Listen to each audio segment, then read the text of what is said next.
What is up, guys? It's your host Chayse from Ballpark Nuts with your latest and greatest installment, episode number 5. And we got a good one to talk about here. We're only a few short weeks into what's been a busy and exciting free agency. Huge names have signed big contracts, lots of talent has yet to sign, and some teams have tried to cut the metaphorical cake without a knife, if you know what I'm talking about. But amidst all that, we were hit with a statement from the always amazing baseball MLB commissioner, Rob Manfred. Now, what Manny stated was that the MLB, as well as the owners, have unanimously voted to have an MLB lockout for the offseason currently and potentially next year's season, 2022 season. As of right now, it's not looking like it should affect next season, but who knows? Now, going back to the free agent market, it's been really big. Let's talk about a few names that have signed so far. We got Justin Verlander. He's been out for 2 years with injury, and he's signing back with his Astros for 2 years at $50 million. One of the oldest players in the MLB, and I'm pretty excited to personally watch him play again. I think he's got great potential, and right before he went out, he was still honestly going up. He was getting better, so hopefully that can still happen when he comes back this next year if we play. Second up, we got Corey Seager and Marcus Semien. Both of them are going to the Rangers. Seager signed for 10 years, $325 million. Semien signed for 7, $175 million. Personally, I wouldn't have wanted to go to the Rangers, but now that they have both of them guys, they got some pretty decent offense, honestly, and they might be a decent contender. We'll see. Next, we got Max Scherzer joining DeGrom with the Mets, which is going to be a really great 1-2 punch for the Mets starting rotation. They might actually start to win some games. Scherzer signed for 3 years with the Mets, $130 million. I'm really excited to see what he can do with the Mets there in New York. Robbie Ray joined the Mariners for 5 years, $150 million. Saw a lot of Jays fans pretty upset with that, but what can you do? Mariners looking to get a decent pick up their pitching, especially if Robbie can finish or continue what he started with the Jays. He really had an up season, obviously winning the Cy Young. But hopefully he can continue that with the Mariners. To replace Ray, Toronto signed Kevin Gausman from the Giants. He's signed for 5 years, $110 million. And that's just a short list of a lot of the free agents that have signed already. There's a lot more to go, and there's a lot more to be signed.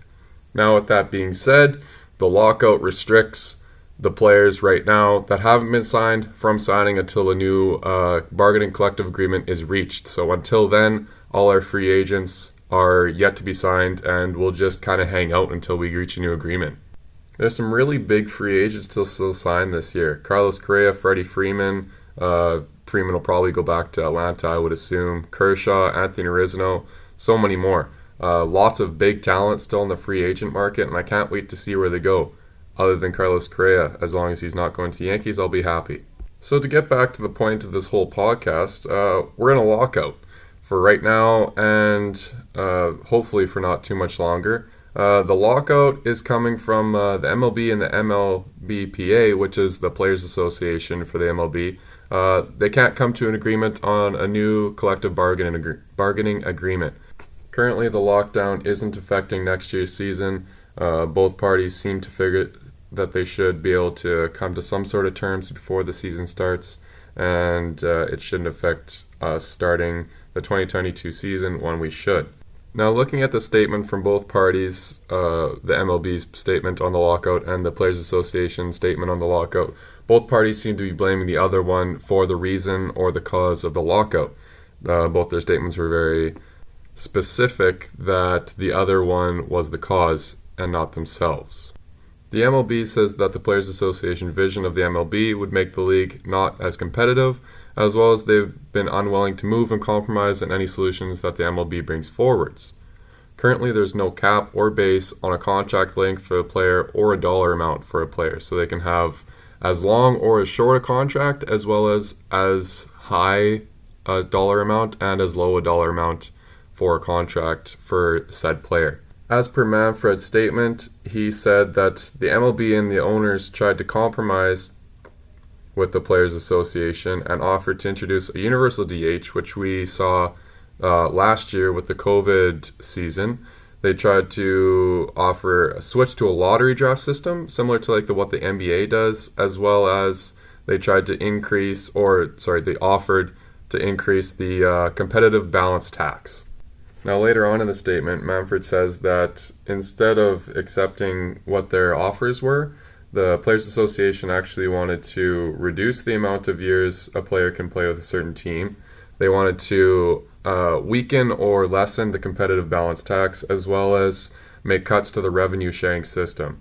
Now, what that means for the competitive balance tax is that it's basically a luxury tax for when a team overspends on their salary cap. They are taxed then a certain amount for spending more than what they're allowed to, pretty much. And so what Manfred said that they offered was to increase that tax, so teams that went over would have to pay more, and the Players Association apparently wasn't happy with that, according to Manfred's statement, and they wanted to reduce the amount of years a player can play with a team. So instead of a franchise player like Trout right now has only played with the Angels, and lots of other players like that have only played for one team, apparently the Players Association wants to get rid of that, and they want to change teams, or players can only play for a certain team for a certain amount of time.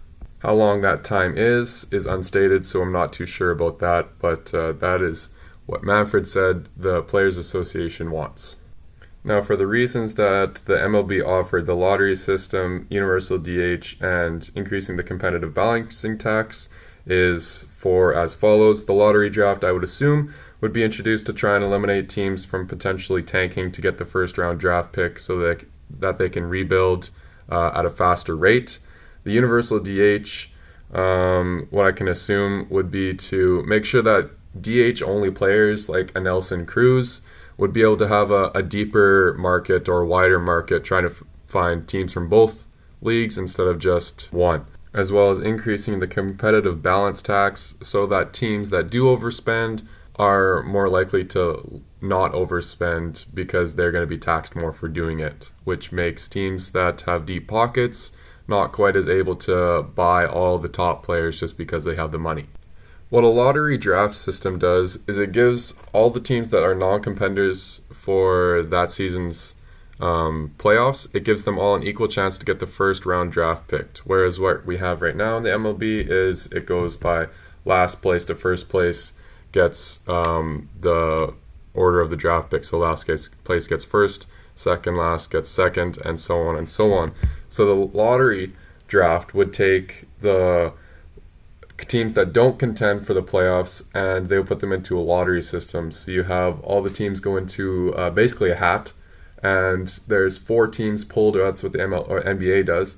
There's 4 teams pulled that decide the first through 4th round pick, and then after that it's based on standings in the current season. The idea behind using the lottery system to help a rebuilding team rebuild faster because of the fairness of the first pick doesn't hold as much value or credential as it may sound.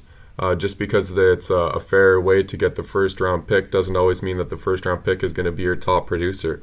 Statistically, since 1998, the average production from each year's top draft picks doesn't go from greatest to least from first pick to 12th pick.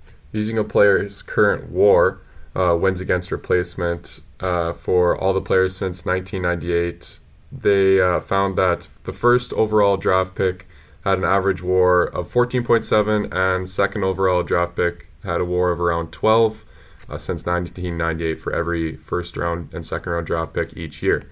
After that, third was 5.2, fourth was 3.9, and in fifth, we have a jump back up to 11. Now, that jump back up to 11th in the 5th round draft pick can be attributed to Mark Teixeira, JD Martinez, and Buster Posey, guys like that. They were all 5th round or 5th overall draft picks in their respective years. So just because you have the first round draft pick, statistically speaking, doesn't always mean that you're going to have the best future franchise player on your team. 5th round draft picks have apparently been really good producers as well. 1st, 2nd, and 5th, as well as I think 8th or 9th was also up around 10. The average WAR was 10 for a 10th round draft pick or an 8th round, something around there. Now, like I said earlier, a universal DH is thought to help those specific players to expand their those specific players that are only DH players to expand their market when they're trying to get to a team on free agency or however else. With that being said, getting a universal DH eliminates some fun factors that we see. So we get to see pitchers hitting like Bartolo Colon hitting his historic home run in 2016.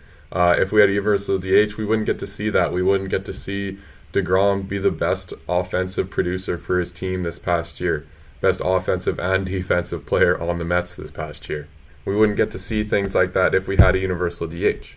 Personally, in my opinion, increasing the competitive balance tax, I like the idea. I don't see a reason why we shouldn't. Richer teams, if they're overspending, they should have to pay a higher tax, personally, in my opinion. This isn't affecting really any teams, with this year, the 2021 season, only affecting 3 teams, the Yankees, Mets, and the Dodgers. It's not a huge factor, but I don't think it's a bad idea. I like it.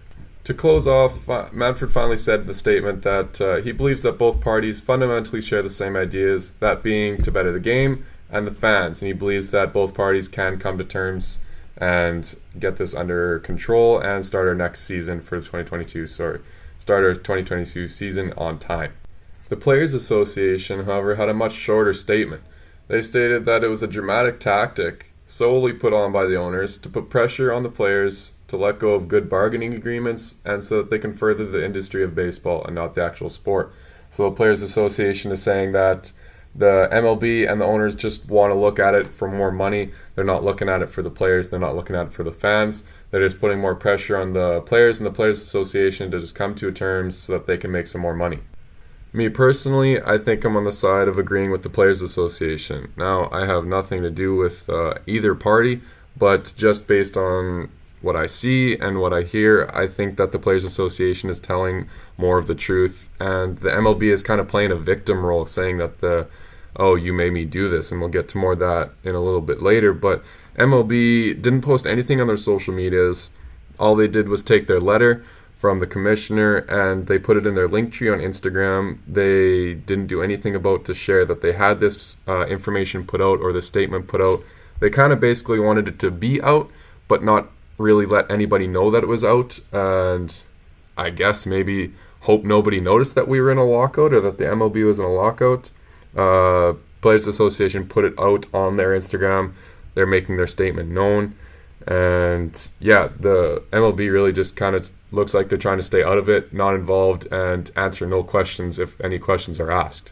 To further my siding with the Players Association, seeing tweets from players like Jameson Taillon, he threw a tweet out today stating his discontent on not being able to train with his physical therapists who have helped him along with his rehab.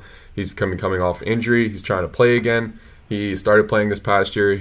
Now that they're locked out, they can't do anything team associated, so he's not allowed to work with his team physical therapist to rehab himself, so he's got to do it all on his own.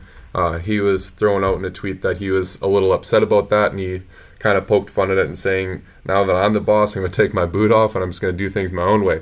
Noah Syndergaard also tweeted only just a GIF, and the GIF was a little video, and the caption said that you made me do this, being the MLB, kind of poking at the MLB acting like a victim, like I said earlier. So that's kind of what Syndergaard's looking at. That's what Taillon's looking at. Players in the league are on the association side, obviously, I guess because that's their union, so they should probably be on their side. But it just looks to me that the MLB is the one at fault, and they're the ones that are looking to line their pockets, and they're the one that's causing this lockout. Both Taillon and Syndergaard had their Twitter profile icons as their blacked out versions, as the MLB has blacked out every player in the MLB. Their little pictures they get at the start of the year, they put them by their profiles. They blacked out all their pictures into just grayscale headshots. So a lot of other players have done this as well, but both Taillon and Syndergaard both changed their profile pictures to their grayscale pictures, kind of in support of the union, as well as, is this really what it's come to? You're going to black out our profiles, be as petty as that? Kind of that's what I'm getting from it. Without being a part of either of the parties, though, I guess I can't really know. and I haven't done the amount of research that I could, so I could be missing out a lot of things. But just scratching the surface, this is what I came up with. This is the side I'm taking. Feel free to let me know. Am I right? Am I wrong? Do you agree with me? What's up? This is just my personal take. So I say let's leave the high school drama in high school. Make agreement. Let's move on with this offseason. Get the free agents rolling again. Let's get back on track for 2022 season. This has been episode 5 with Ballpark Nuts, and we will see you in the next one.